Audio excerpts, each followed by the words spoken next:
Bom, pessoal, então até os vídeos anteriores nós havíamos visto técnicas de especificação de requisitos, certo? Portanto, nós já temos condições de sair e construir um documento de requisitos, ok? Bom, agora nós vamos estudar a validação dos requisitos. Esse é o ponto na qual a gente aceita o documento de requisitos, ou a gente entra numa nova etapa da espiral, né? Onde a gente voltamos a especificar, analisar os requisitos, citar os requisitos novo, certo? Bom, então alguns problemas da especificação de requisitos são os mesmos, são imprecisos, a declaração precisa ser precisa, os requisitos ambíguos podem ser interpretados de formas diferentes por pessoas diferentes, né? Por exemplo, entre os desenvolvedores e os clientes, ok? Então, um exemplo de requisito impreciso, a gente poderia falar: o software deve ter visualizadores apropriados para a leitura do documento.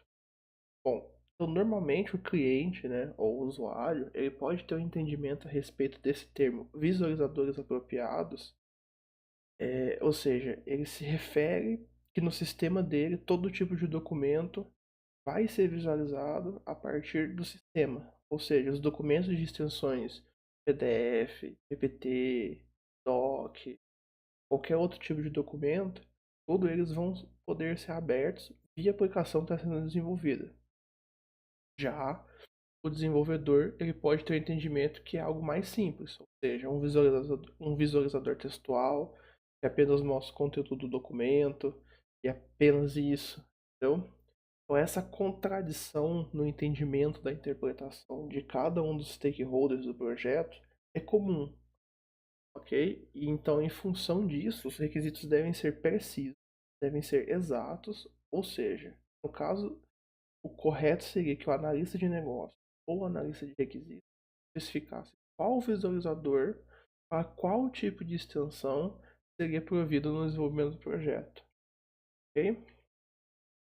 Bom, mais alguns problemas relacionados a requisitos, certo? Os conflitos entre os requisitos são comuns em sistemas mais complexos, certo? Então, um exemplo que até foge um pouco do escopo do nosso cotidiano, né? Mas se eu estou desenvolvendo um sistema, por exemplo, para uma nave espacial, ok?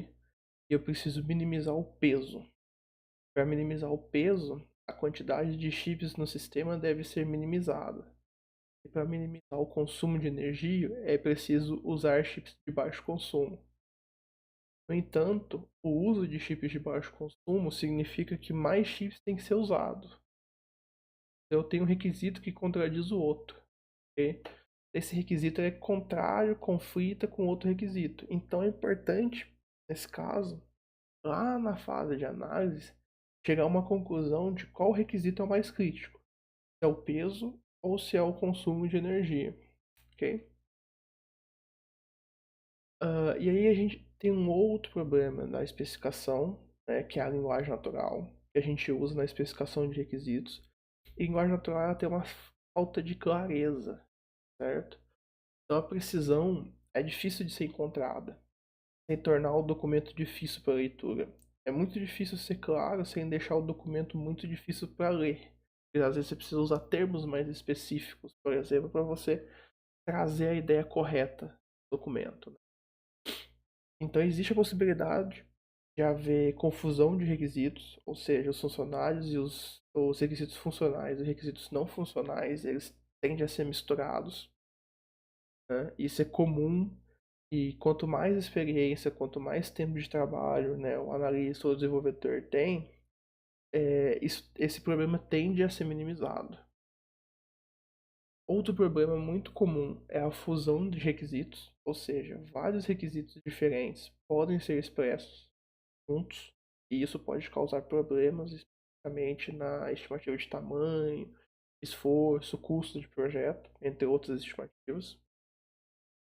Bom, e por fim, né, que é um dos piores problemas que podem acontecer, é a ambiguidade.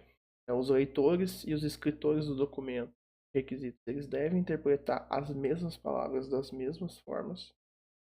Então a linguagem natural, ela naturalmente é ambígua, e ela torna o uso, né, disso muito mais difícil. Então é importante sempre que você rever os requisitos que foram especificados, a fim de identificar não só os problemas, mas outros problemas que são inerentes à especificação, utilizando linguagem natural. Ok?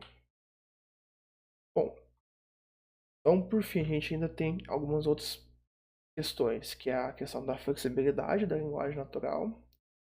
Então a mesma coisa pode ser dita várias vezes, de infinitas formas diferentes na especificação.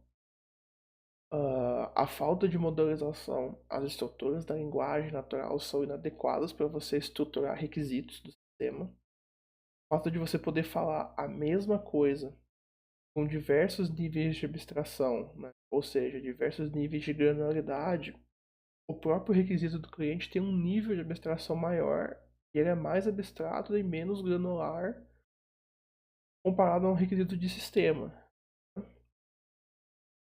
E por fim, é difícil você gerir os requisitos utilizando o que foi desenvolvido usando apenas linguagem natural. Ok? Bom, eu gostaria de deixar para vocês, né, que vocês respondessem essa mais uma discussão, né, uma introspecção, a necessidade de você ter uma notação mais adequada, de você ter um identificador único, requisitos e pode ser composto ou não, qual é a consequência de você ter um requisito composto, se a gente pode reutilizar um requisito em outras propostas, em outros projetos, certo? E como solucionar algum desses problemas citados anteriormente. Então eu vou deixar essa reflexão para vocês, certo? Pensarem um pouco aí. Bom, por fim então, a validação dos requisitos tem como objetivo de identificar os problemas anteriores no documento de requisitos ou no documento da proposta técnica. E essa atividade verifica os requisitos quanto à sua pertinência, consistência e integralidade. Okay? E durante esse processo, normalmente são descobertos erros na documentação de requisitos, e esses erros devem ser modificados, corrigidos para evitar problemas futuros. Ok? Bom, nossa aula então sobre validação de requisitos vai ficar por aqui. A próxima parte da aula vai ser uma explicação de um material extra trazido pelo professor Adler, né? Eu vou finalizando a aula por aqui e vocês ficam agora com esse material extra, ok? Então até mais.